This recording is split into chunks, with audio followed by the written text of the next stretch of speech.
Alright, so welcome to the 13 of our clinical anatomy questions.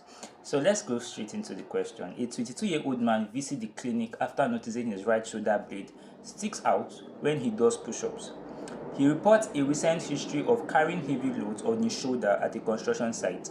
On examination, when the patient pushes against the wall with outstretched arms, the medial border of his right scapula becomes prominent and lifts off the thoracic wall.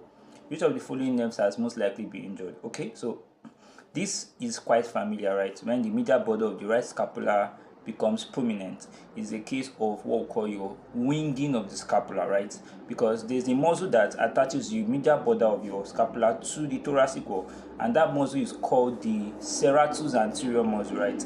And this serratus anterior muscle is innervated by a nerve, and this muscle has like a suction cup actually to make it flat, okay, or just hold it towards the thoracic wall. But once it's affected, it becomes very prominent. Like you see it's become very prominent. All right, so that's the case of the scapula, right?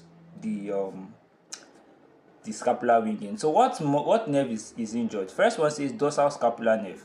The dorsal scapular nerve innervates the rhomboid muscle, right? The rhomboid, and it's not going to be the answer. You have thoracic dorsal nerve. Thoracic dorsal nerve innervates the latissimus dorsi. The answer is actually long thoracic nerve, right? The long thoracic nerve is what innervates the serratus anterior muscles, and it keeps it in place. And the axillary nerve innervates the deltoid and minor, deltoid and teres minor, and the spinal accessory nerve innervates the trapezoid muscle. So the answer is long thoracic nerve innervating the serratus anterior muscle. Alright, so see you tomorrow. Thank you.